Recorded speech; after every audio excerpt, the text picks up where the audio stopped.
Bismillahirrahmanirrahim. Assalamualaikum warahmatullahi wabarakatuh. Alhamdulillahirabbil alamin, nahmaduhu wa nasta'inuhu wa nastaghfiruhu wa natubu ilaih wa na'udzu billahi min syururi anfusina wa min sayyiati a'malina. May yahdihillahu fahuwal muhtadi wa may yudlil fala tajida lahu waliyyan mursyida. Asyhadu an la ilaha illallah wahdahu la syarika lahu wa asyhadu anna Muhammadan abduhu wa rasuluh sallallahu alaihi wasallam la nabiyya ba'dahu wa ala alihi wa ashabihi radhiyallahu anhum jami'an wa man tabi'ahum bi ihsan ila yaumil sa'ah. Ayo ikhwah mustami'in wal mustami'at pendengar Radio Hidayah FM 103.4 FM di Kota Pekanbaru dan sekitarnya, atau Anda yang mendengarkan streaming kami di www.radiohidayah.com, atau Anda al-musyahidin wal musyahidat pemirsa yang menyimak atau menonton siaran langsung dari Radio Hidayah melalui halaman Facebook, live Instagram, YouTube, atau juga menonton kajian ini live di berbagai media sosial lainnya. Kaum muslimin dan muslimah rahimakumullah dimanapun Anda berada, alhamdulillah bismillah dengan izin Allah Subhanahu wa taala kita kembali bersua bersama guru kita, buya kita Ustazuna Ahmad Zain bin Al-Banjari hafizahullah taala dalam program konsultasi syariah pertemuan yang ke 56. Insyaallah di hari ini hari Jumat, hari yang berkah. Kita berada di tanggal 16 Rabiul Awal 1443 Hijriah kalau tidak salah. Tepatnya hari ini Jumat tanggal 22 Oktober 2021. Pendengar serta pemirsa dimanapun Anda berada, baik pendengar radio dakwah dan televisi dakwah yang ikut merilai atau ikut bergabung dalam kajian konsultasi syariah di hari Jumat pagi waktu Indonesia Barat. Ya, senang sekali rasanya kami dari Radio Hidayah bisa menjumpai kaum muslimin dan muslimat, pemirsa serta pendengar. Dan seperti biasa untuk program kita ini, kita akan mulai dengan tausiah singkat dengan pembahasan tematik. Satu tema dalam kajian lepas, dan kita tunggu apa tema yang dipilih oleh beliau kepada kita dalam memulai konsultasi syariah ini. Namun sebelumnya, Ana Abu Auni terlebih dahulu akan membuka kajian kita ini dengan sapaan hangat kepada beliau. Alhamdulillah sudah tersambung melalui aplikasi Zoom dari kediaman beliau di Komplek Pesantren Intan Ilmu Batola atau Baru Kuala, Kalimantan Selatan. Assalamualaikum ya Ustazuna. Waalaikumsalam warahmatullahi wabarakatuh. Masya Allah, Masya Allah. Apa kabarnya di pagi hari ini, Ustaz? Alhamdulillah baik, dan semoga para pendengar Radio Hidayah 103.4 FM juga dalam keadaan sehat walafiat. Amin ya rabbal alamin. Begitu juga dengan Ustaz, keluarga, dan juga tidak lupa kami doakan asatidz dan juga para santri di sana. Baik pemirsa serta pendengar dimanapun Anda berada, seperti yang Anda sampaikan tadi, boleh dikirimkan konsultasinya atau pertanyaannya mulai dari sekarang. Akan tetapi insya Allah nanti kita akan ajukan. Kita dengarkan dulu Ustaz kajian tematik atau satu tema dengan kajian lepas. Kita dengarkan apa tema yang akan dipilih oleh beliau untuk kita semuanya mengawali konsultasi syariah kita. Kepada Anda semuanya selamat belajar, dan langsung saja kita dengarkan kepada Al-Ustaz. Kita persilahkan. Tafadhol masykuran. Bismillah walhamdulillah wassalatu wassalamu ala Rasulillah wa ala alihi wa ashabihi wa man walah. Ahibbatil muslimun, a'afanillah wa iyyakum, kaum muslimin yang saya cintai karena Allah, semoga Allah Subhanahu wa taala selalu memberikan afiat kepada kita di dunia dan di akhirat. Pada kesempatan kali ini, sebelum kita bersoal jawab tentang permasalahan agama, maka ada permasalahan yang kita ingin bahas, yaitu tentang tawakal dan mengambil sebab. Apa makna tawakal? Tawakal adalah sidqu i'timadil qalbi 'ala Allah fi jalbil manafi' wa daf'il madar ma'a fi'lil asbab. Tawakal adalah benarnya sandaran hati kepada Allah Subhanahu wa taala untuk mendapatkan kebaikan atau menahan mudarat. Benarnya sandaran hati kepada Allah Subhanahu wa taala untuk mendapatkan kebaikan atau menahan mudarat disertai dengan mengerjakan sebab. Itulah pengertian tawakal. Baik. Berarti dari pengertian ini tawakal tidak menafikan sebab. Tawakal tidak meniadakan sebab. Jika seseorang bertawakal, maka dia juga mengerjakan sebab. Seperti dia bersandar kepada Allah, bertawakal kepada Allah Subhanahu wa ta'ala, bahwa rezeki dia sandarkan kepada Allah. Tetapi meskipun hatinya bersandar rezeki kepada Allah Subhanahu wa ta'ala, maka dia tetap mengerjakan sebab, yaitu bekerja untuk mendapatkan rezeki tersebut. Allah Subhanahu wa ta'ala berfirman di dalam Al-Quran surat Hud ayat 123, walillahi ghaibus samawati wal ard, dan Allah Subhanahu wa ta'ala yang memiliki hal-hal yang gaib di langit dan di bumi. Wa ilaihi yurja'ul amru kulluh, dan hanya kepadanya dikembalikan seluruh perkara. Fa'budhu wa tawakkal alaih, maka beribadahlah kepada Allah dan bertawakallah kepadanya. Wa ma rabbuka bighafilin amma ta'malun, dan Tuhanmu tidak akan lalai atas apa yang kalian lakukan. Ini ayat memberikan pelajaran kepada kita hukum bertawakal, yaitu hukumnya wajib. Begitu juga di dalam surat Ali Imran ayat 160. Wa 'alallahi falyatawakkalul mu'minun. Dan hanya kepada Allah orang-orang beriman bertawakal. Ini juga ayat memerintahkan untuk bertawakal kepada Allah Subhanahu wa ta'ala. Tetapi orang yang bertawakal tidak meniadakan sebab, baik itu sebab syar'i ataupun sebab qadari. Baik itu sebab yang sesuai dengan syariat Islam ataupun yang tidak sesuai dengan yang berkaitan dengan sebab kauni, yaitu yang terjadi karena kuasa Allah Subhanahu wa ta'ala. Maka ini tidak menafikan tawakal. Jika ingin mendapatkan anak, maka hendaknya dia menikah sehingga dia bisa bergaul dengan istrinya, kemudian istrinya hamil dan akhirnya melahirkan anak. Ini menunjukkan bahwa sebab termasuk dari mengerjakan sebab, termasuk daripada tawakal. Lalu apa hukum bersandar dengan sebab? Bersandar dengan sebab, maka terjadi pembagian padanya. Yang pertama, bersandar dengan sebab benar-benar bersandar, yang mana seorang manusia bersandar dengan sesuatu yang tidak mungkin memberikan pengaruh. Dia bersandar dengan sebenar-benarnya secara sempurna, berpaling dari Allah Subhanahu wa ta'ala. Maka ini menafikan tauhid. Ini adalah kesyirikan akbar.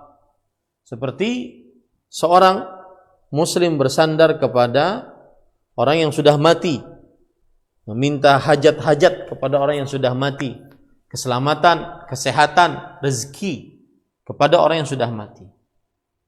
Maka ini perbuatan jenis syirik akbar, karena bersandar kepada sesuatu yang tidak mungkin sesuatu tersebut memberikan pengaruh kepada dirinya, baik dalam mendapatkan kebaikan atau menahan kemudaratan. Kemudian yang kedua, bersandar dengan sebab syar'i yang dibenarkan, tetapi dia lalai bahwa yang menjadikan sebab tersebut bermanfaat adalah Allah Subhanahu wa taala. Maka ini syirik asghar. Bersandar dengan sebabnya syar'i atau sebabnya kauni, tapi dia lalai bahwasanya sebab itu yang menggerakkan agar manjur adalah Allah Subhanahu wa taala. Dia berarti hanya bersandar dengan sebab dan lupa yang menjadikan sebab tersebut menjadi sebab, yaitu Allah Subhanahu wa taala. Maka ini syirik asghar. Seperti seseorang bersandar dengan madu, sebabnya syar'i untuk menyembuhkan, tetapi dia lupa hatinya bersandar kepada Allah agar madu ini menjadi sebab untuk penyembuhnya. Nah, ini syirik asghar. Ya. Kemudian yang ketiga yaitu bersandar dengan sebab tapi hatinya benar-benar bersandar hanya kepada Allah Subhanahu wa taala. Dia meyakini bahwasanya sebab ini akan bermanfaat jika Allah Subhanahu wa taala menghendakinya. Jika Allah tidak menghendakinya, maka tidak akan bermanfaat. Ya.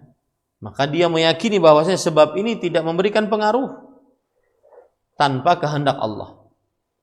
Nah, inilah orang yang bertauhid, yang benar-benar bersandar kepada Allah semata dan mengerjakan sebab hanya sebatas sebuah usaha, termasuk daripada bersandar kepada Allah Subhanahu wa taala tersebut. Nah, ini adalah yang pertama, yaitu hukum bertawakal kemudian bersandar dengan sebab. Yaitu tawakal adalah kebenaran hati dalam bersandar kepada Allah untuk mendapatkan kebaikan dan juga menahan kemudaratan dengan mengerjakan sebab-sebab. Dan hukum bertawakal hukumnya wajib, dan mengerjakan sebab tidak menafikan tawakal. Nabi Muhammad sallallahu alaihi wasallam beliau memakai 2 baju perang pada peperangan Uhud, padahal beliau adalah orang-orang yang bertawakal. Kemudian terakhir tadi saya jelaskan, yaitu bergantung dengan sebab ada berbagai macam. Yang pertama, bergantung dengan sebab yang tidak bisa memberikan pengaruh apa-apa, tetapi dia bergantung dengan sempurna kepada sebab tersebut. Maka ini syirik akbar dan mengeluarkan pelakunya dari dalam Islam, kecuali jika dia bertobat kepada Allah Subhanahu wa taala. Yang kedua, bersandar dengan sebab, baik itu sebab syar'i ataupun sebab kauni. Tetapi dia lupa bahwa sebab itu hanya sebatas sebab. Yang menjadikan sebab tersebut bermanfaat adalah Allah Subhanahu wa taala. Nah, jika dia lupa, maka ini juga termasuk syirik asghar. Karena dia bergantung dengan sebab dan melupakan Allah Subhanahu wa taala. Kemudian yang ketiga adalah bergantung dengan sebab, baik itu sebab syar'i atau sebab dini atau sebab kauni qadari, tetapi hanya sebatas menggunakan sebab, tapi hatinya bergantung sepenuhnya hanya kepada Allah Subhanahu wa taala. Nah, inilah orang yang bertauhid di dalam bertawakal kepada Allah Subhanahu wa taala. Baik. Kemudian ahibatil muslimun, a'afanillah wa iyyakum, apakah ruqyah termasuk menafikan tawakal. Ruqyah termasuk menafikan tawakal kepada Allah Subhanahu wa taala. Maka para ikhwan yang dirahmati oleh Allah Subhanahu wa taala, tidak, ruqyah tidak menafikan tawakal kepada Allah Subhanahu wa taala. Karena yang namanya ruqyah adalah membaca ayat-ayat Al-Qur'an dan juga doa-doa dari hadis-hadis Rasul sallallahu alaihi wa ala alihi wasallam. Maka jika seorang manusia meyakini bahwa sebab-sebab ini hanya sebatas sebab saja, tidak memberikan pengaruh kecuali dengan izin Allah, maka pada saat itu ketika seseorang meruqyah dirinya ataupun meruqyah orang lain, maka ini tidak menafikan tawakal. Ya, ini tidak menafikan tawakal. Hanya dia harus meyakini bahwa bacaan ini hanya sebatas sebab. Tetapi yang memberikan pengaruh dari sebab tersebut adalah Allah Subhanahu wa taala, bukan sebab itu. Orang meruqyah hanya sebatas sebab untuk bisa mengobati. Adapun ruqyahnya memberikan pengaruh atau tidak, itu adalah kuasa Allah Subhanahu wa taala. Maka ini yang diperbolehkan. Nah, ini beberapa hal berkaitan dengan tawakal, penggunaan sebab dan juga keyakinan-keyakinan di dalamnya. Wallahu a'lam. Nah. Ya, jazakallahu khairan atas penjelasan dari Ustaz. Alhamdulillah, ini adalah lanjutan dari penjelasan tentang tawakal dari pertemuan yang sebelumnya. Mudah-mudahan cukup jelas dan menambah khazanah ilmu kepada kita tentang tawakal. Kaum muslimin dan muslimah rahimakumullah, pendengar Radio Hidayah, pendengar radio dakwah lainnya, dan pemirsa televisi atau juga netizen yang ikut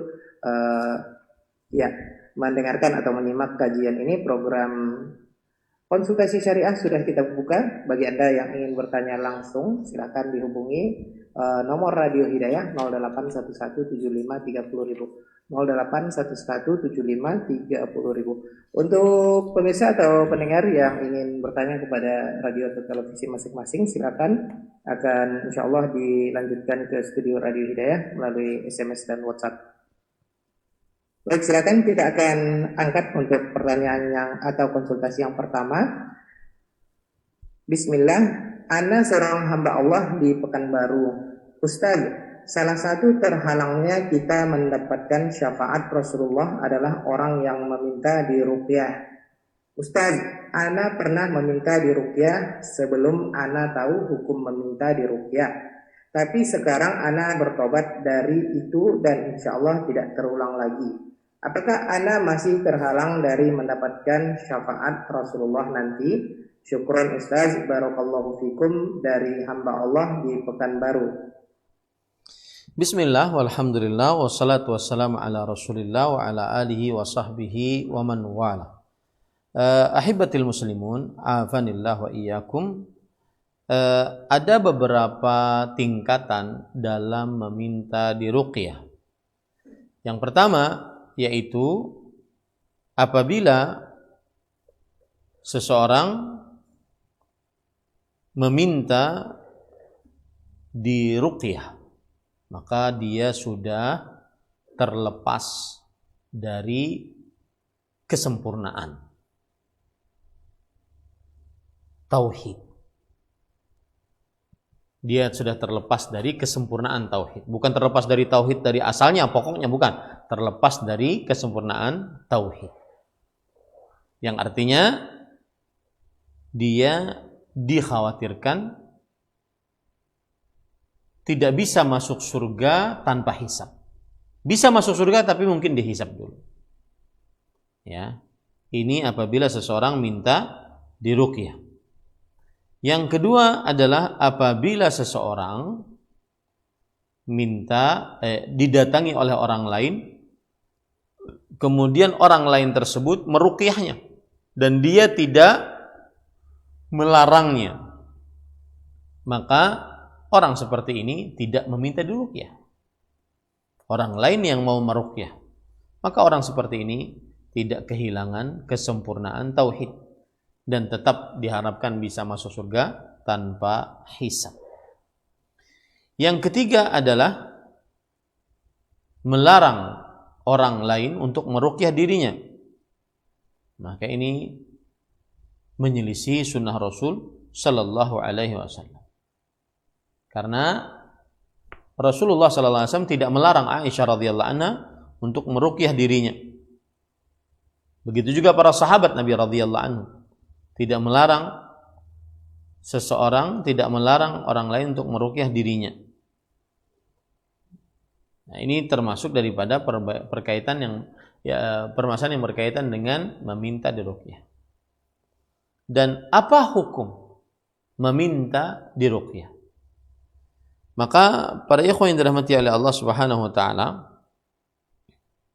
hukum meminta diruqyah adalah diperbolehkan dalam agama Islam. Ya, diperbolehkan dalam agama Islam. Tetapi dia kehilangan kesempurnaan tauhid yang menyebabkan dia mungkin tidak dapat tiket masuk surga tanpa hisab. Mungkin masuk surga tapi tetap dihisab dahulu. Al-Imam An-Nawawi mengatakan, wa hasiluhu anna haula kamula tafwidhuhum ila Allah azza wa jalla falam yatasabbabu fi daf'i ma awqa'ahum bihim wala shakka fi fadilati hadhihi al-halah wa rujhanu sahibiha wa amma tatabbubun nabi sallallahu alaihi wasallam fa'alahu liyubayyana lana al-jawaz. Adapun Nabi Muhammad sallallahu alaihi wasallam melakukan minta diruqyah ataupun para sahabat minta diruqyah oleh Nabi Muhammad SAW, maka ini tujuannya adalah ingin menjelaskan bahwasanya hal tersebut diperbolehkan. Jadi minta diruqyah boleh, cuma kehilangan kesempurnaan tadi, yaitu masuk surga tanpa hisab. Mungkin masuk surga dihisab dahulu. Wallahu a'lam. Naam. Nah, jazakallahu khairan atas jawaban penjelasan dari Ustaz. Mudah-mudahan hamba Allah yang bertanya melalui WhatsApp tadi bisa mendengarkan penjelasan dari Ustaz. Baik, kita lanjutkan pertanyaan atau konsultasi berikutnya. Ada Abu Yasmina masih di Pekanbaru. Ya, Abu Yasmina bertanya, izin bertanya Ustaz, mana lebih afdol saya sholat Jumat di masjid yang belum sunnah, yang mana kadang-kadang khatibnya kebanyakan menyampaikan syubhat, dan selesai sholat Jumat buat amalan-amalan yang tidak dicontohkan Nabi, misalnya berzikir jamaah, tapi saya dapat fadilah berjalan menuju masjid, atau saya sholat ke masjid yang sudah sunnah dan saya rasa ketika mendengar khatib ceramah saya mendapat manfaat dari apa yang disampaikan, tetapi saya tidak bisa mendapat fadilah berjalan menuju masjid karena jarak masjid tersebut agak jauh. Barakallahu fiik wa jazakallahu khairan Ustaz. Bismillah, walhamdulillah, wassalatu wassalamu ala Rasulillah wa ala alihi wa sahbihi wa man wala. Asal hukumnya seorang muslim menjaga keselamatan akidahnya. Seorang muslim menjaga keselamatan akidahnya. Adapun jika memang sebagaimana yang diceritakan bahwa di masjid tersebut terdapat perbuatan-perbuatan bid'ah atau khutbah-khutbah yang disampaikan adalah yang tidak berdasar dari Al-Quran atau hadis Rasul sallallahu alaihi wasallam, maka dia wajib menjauhi masjid tersebut, ya, karena dikhawatirkan akan masuk kepada hatinya perkara-perkara syubhat dari bid'ah atau kesyirikan. Maka as-salamatu la ya'diluha syai', keselamatan akidah tidak ada yang menandinginya, meskipun konsekuensinya agak jauh masjidnya. Tetapi saya menasihatkan bahwa apabila di masjid tersebut terjadi zikir berjamaah setelah sholat Jumat, maka ini adalah perkara yang memang belum ada petunjuknya dari Nabi Muhammad SAW. Tetapi tidak mengapa kita sholat di dalamnya. Dan kecuali jika yang disampaikan memang benar-benar bertentangan dari Al-Quran dan hadis Rasulullah SAW. Yang disampaikan memang benar-benar menyimpang dari Al-Quran dan hadis Rasulullah SAW. Nah, pada saat itu dia wajib untuk mencari masjid yang dia bisa menyelamatkan agamanya dan jauh daripada syubhat-syubhat. Nah, ini ahibatil muslimun, afanillahu wa iyyakum. Jadi jawaban saya intinya adalah asal hukumnya seseorang menjauhi majelis-majelis ilmu ataupun khutbah yang di dalamnya terdapat syubhat-syubhat. Apabila itu terjadi pada sholat Jumat, khutbah Jumat, maka dia mencari masjid yang memang mengajarkan Al-Quran dan hadis yang dipahami oleh para salafus saleh. Asal hukumnya seperti itu. Tetapi saya mengingatkan bahwasanya kaum muslimin juga harus memperhatikan apakah memang benar yang disampaikan khatib tersebut syubhat ataukah kita yang belum paham. Nah, seperti itu. Jadi dalam hal ini kita harus proporsional dan insaf, yaitu pertengahan. Ya. Jangan sampai ukurannya dia bukan ustadz kita. Tapi ukurannya adalah apa yang disampaikan. Apakah yang disampaikan berdasarkan Al-Quran hadis yang dipahami oleh para salafus saleh atau tidak. Kalau seandainya dia menyampaikan Al-Quran hadis yang dipahami oleh para sahabat Nabi radhiyallahu anhu, maka itu yang menjadikan seseorang tetap salat berjumat di masjid tersebut, sehingga dia mendapatkan pahala berjalan kaki. Tapi kalau seandainya memang yang disampaikan tidak sesuai dengan ayat Al-Quran hadis Rasulullah SAW, maka tidak mengapa dia naik motor, naik mobil untuk mendapatkan sebuah masjid yang di dalamnya dilaksanakan sholat Jumat sesuai dengan ajaran Rasulullah SAW dan menjauhkan diri dari majelis-majelis ilmu yang syubhat. Wallahu a'lam. Nah. Ya, jazakallahu khairan atas jawaban dan penjelasan dari Ustaz. Mudah-mudahan Abu Yasmina tadi ya bisa mendengarkan jawaban dan penjelasan dari Ustaz atas pertanyaannya. Baik, kita beralih ke pertanyaan atau konsultasi berikutnya. Silakan bagi Anda yang ingin langsung bertanya kepada beliau 08117530.000 sudah kita buka. 08117530.000. Baik, kita akan lanjutkan untuk pertanyaan berikutnya ya. Kita lanjutkan masih dari WhatsApp. Pertanyaan berikutnya dari hamba Allah di Kubang Raya.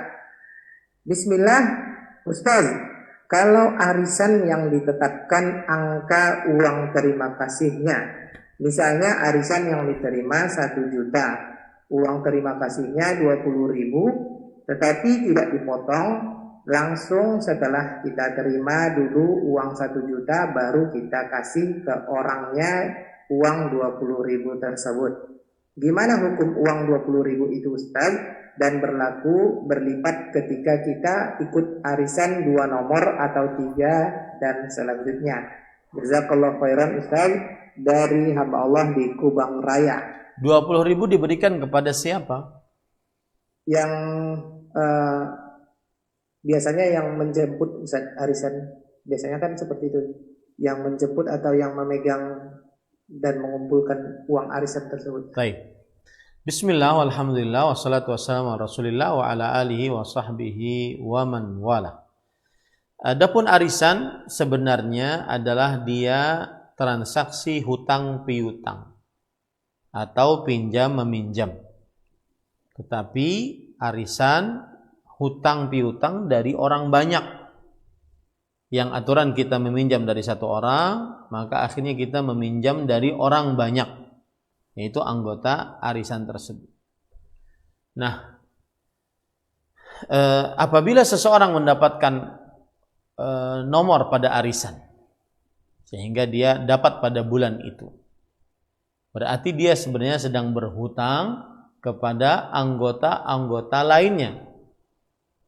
Dia sedang berhutang kepada anggota-anggota lainnya.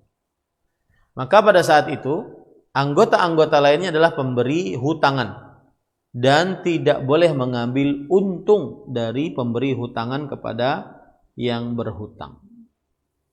Tidak boleh. Misalkan anggotanya 20 yang dapat nomor 10, sisanya 19 orang adalah pemberi hutangan kepada nomor 10 tersebut. Maka dari 19 orang tersebut tidak boleh mendapatkan keuntungan apapun dari nomor 10 tersebut selama belum dibayar. Nah, 20.000 di sini ketika itu diberikan kepada yang mengatur keuangan ataupun yang mengatur pembukuan arisan tersebut. Maka kita lihat apakah 20.000 di sini diberikan kepada anggota arisan yang juga ikut arisan, maka ini tidak diperbolehkan. Kenapa demikian? Karena itu riba. Ya. Berarti orang yang menghutangi mengambil jasa selain uang yang dihutangkan. Dan ini diharamkan dalam agama Islam. Rasulullah SAW bersabda, para ulama bersepakat, kullu qardin jarra naf'an fahuwa riba. Setiap hutang piutang yang ditarik keuntungan padanya, maka dia adalah riba. Wallahu a'lam. Ya, nah, jazakallahu khairan atas jawaban penjelasan dari Ustaz. Ya, mudah-mudahan hamba Allah di Kubang Raya tadi yang bertanya bisa mendengarkan dan memahami penjelasan dari Ustaz. Kita beralih ke pertanyaan atau konsultasi berikutnya. Silakan pemirsa atau pendengar, atau silakan bagi netizen yang ingin bertanya di kolom komentar juga tidak apa-apa. Silakan 08117530000 untuk pertanyaan langsung kepada beliau. Sudah kita buka. Baik. Kita akan lanjutkan masih pertanyaan dari WhatsApp, kita angkat kembali. Pertanyaan dari hamba Allah di Jawa Timur. Pertanyaan dari hamba Allah di Jawa Timur. Ustaz, saya hamba Allah di Jawa Timur izin bertanya. Jika seseorang punya kezaliman pada orang lain di hari kiamat, namun ternyata kezalimannya masih tersisa, bahkan sampai dosa si terzolimi habis diambilnya. Lantas apakah yang akan terjadi Ustaz? Dari hamba Allah di Jawa Timur. Coba ulangi pertanyaannya. Jika seseorang punya kezaliman pada orang lain di hari kiamat, namun ternyata kezalimannya masih tersisa, bahkan sampai dosa si terzolimi habis diambilnya. Lantas apakah yang akan terjadi Ustaz? Kalau seandainya dosa orang yang terzalimi sudah ditransfer kepada yang menzaliminya, dan orang yang menzalimi tidak mempunyai pahala lagi untuk mentransfer kepada yang terzalimi, maka pada saat itu tidak ada lain keputusan Allah Subhanahu wa taala dengan keadilannya, yaitu entah Allah Subhanahu wa taala mau mengampuninya atau Allah Subhanahu wa taala menyiksanya dalam neraka. Wallahu a'lam. Ya, nah, jazakallahu khairan atas jawabannya Ustaz. Mudah-mudahan hamba Allah di Jawa Timur bisa mendengarkan dan memahami jawaban dan penjelasan Ustaz. Baik, silakan bagi Anda yang ingin berkonsultasi kepada beliau 08117530000. Ya, dicoba kembali ya untuk nomor telepon yang bisa dihubungi adalah 08117530000 atau 40 di belakang 3 ya. Mohon tidak dihubungi untuk layanan WhatsApp ya, karena kita tidak bisa mengangkatnya. Silakan dialihkan ke nomor 08117530000. Sebelumnya kami ingatkan bagi pendengar atau pemirsa, silakan dikecilkan volume televisi atau radionya, dan sudah ada yang tersambung. Silakan. Assalamualaikum. Waalaikumsalam. Dengan siapa? Dengan saya di Pekanbaru. Baik. Baik, silakan Ibu. Saya belum paham dengan pertanyaan yang tentang riba tadi, arisan tadi Ustaz.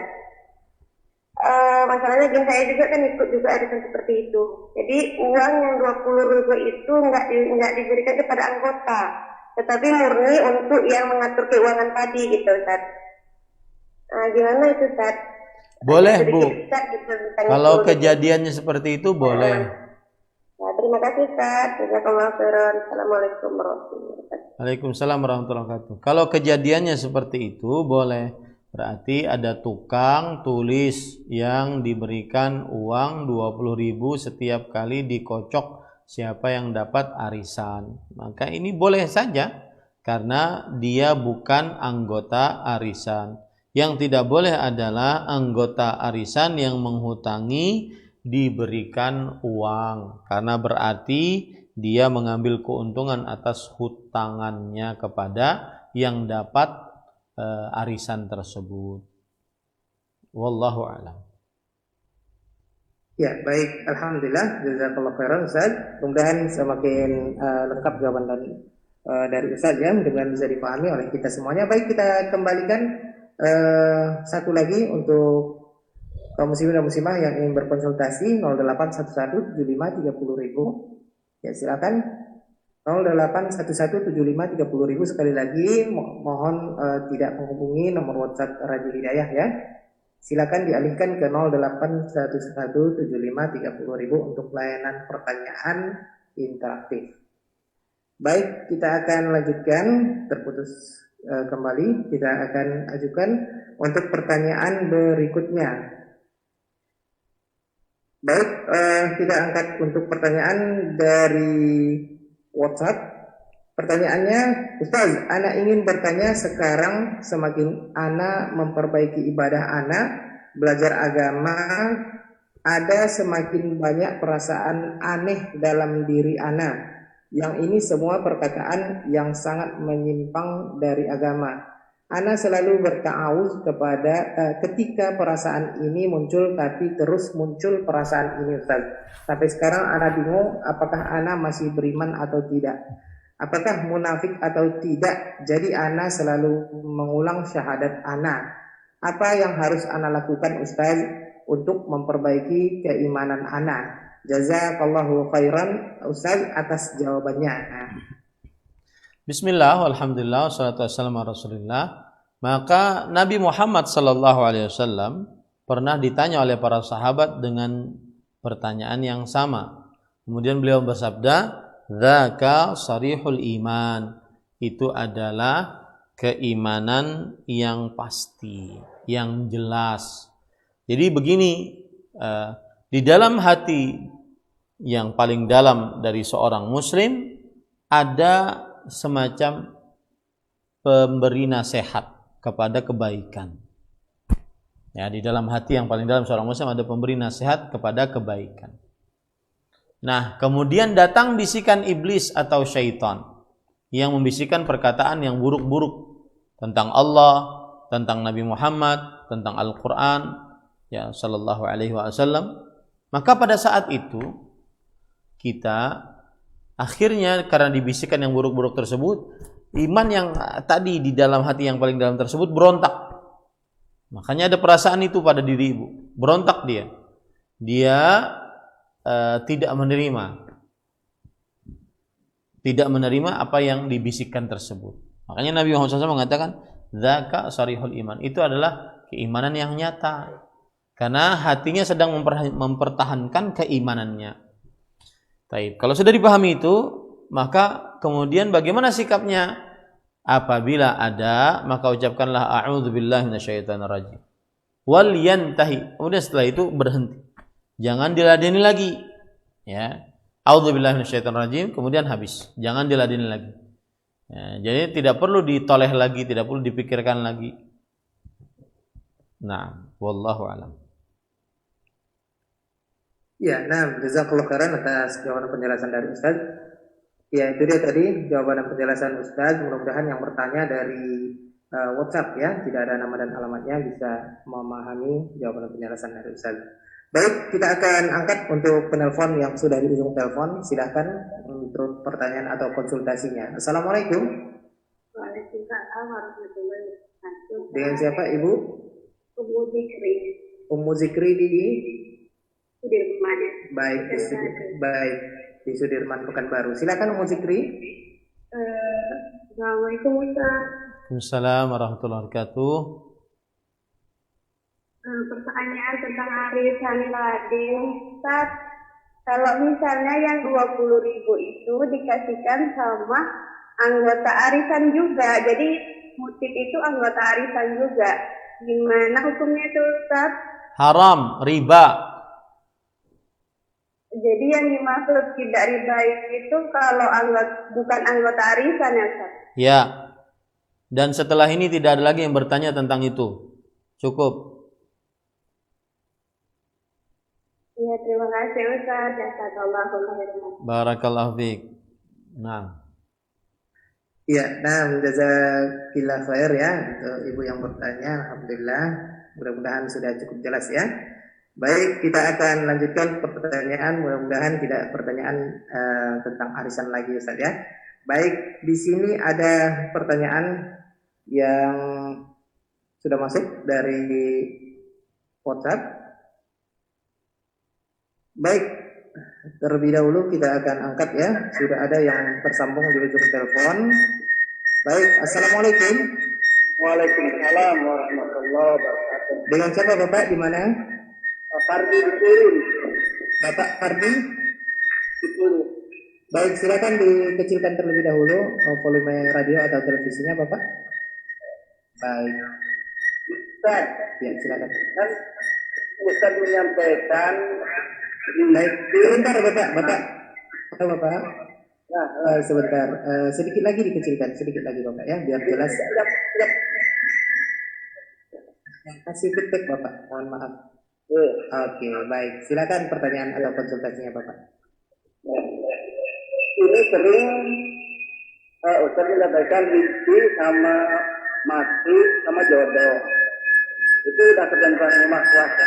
Kalau seandainya rizki kita tidak meminta, masih tetap dikasih juga Ustaz. Ya. Halo Bapak. Mohon maaf ya, tidak bisa kita dengarkan. Bapak mendengarnya lewat apa, Pak? Bapak mendengarnya lewat radio atau televisi? Halo Bapak. Halo. Dikecilkan dulu Ustaz. Oke Bapak. Baik. Silakan Bapak mendengarnya lewat apa, Pak?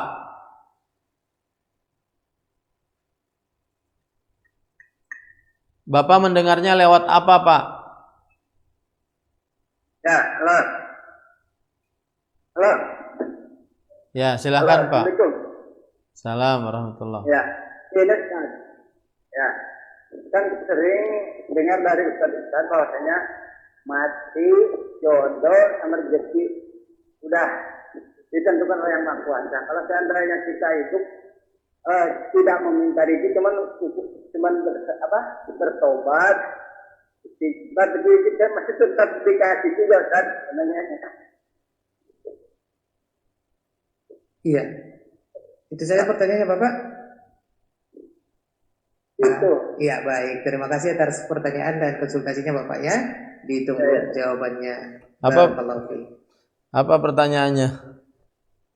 Iya, pertanyaannya Ustaz, beliau mengatakan beliau mendengar bahwa jodoh maut rezeki ditentukan oleh Allah Subhanahu wa taala. Apabila kita bertaubat dan meminta itu semuanya, bagaimana hukumnya Ustaz tentang meminta seperti jodoh, rezeki dan maut tersebut?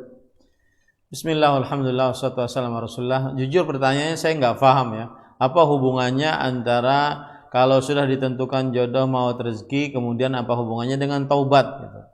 Saya nggak paham. Jadi saya akan jawab sesuai dengan yang mengena-ngena dari apa yang Bapak sampaikan saja.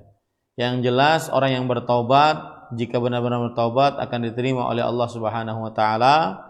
Kemudian setelah itu jika dia berdoa akan dikabulkan oleh Allah Subhanahu wa taala. Itu yang bisa saya jawab dari pertanyaan Bapak karena pertanyaannya nggak jelas. Wallahu a'lam. Ya baik, jazakallahu khairan atas jawaban penjelasan dari Ustaz. Kita akan angkat dan ajukan pertanyaan yang terakhir Ustaz. Pertanyaan dari WhatsApp, ada ibu hamba Allah di Sukaramai. Ibu hamba Allah di Sukaramai, pertanyaannya, Ustaz, apa hukum jual beli di dalam masjid? Karena maaf Ustaz, ini banyak dilakukan oleh ibu-ibu perwiritan. Terima kasih dari ibu hamba Allah di Sukaramai. Bismillah, walhamdulillah, wassalatu wassalamu ala rasulillah wa ala alihi wa ashabihi wa man wala.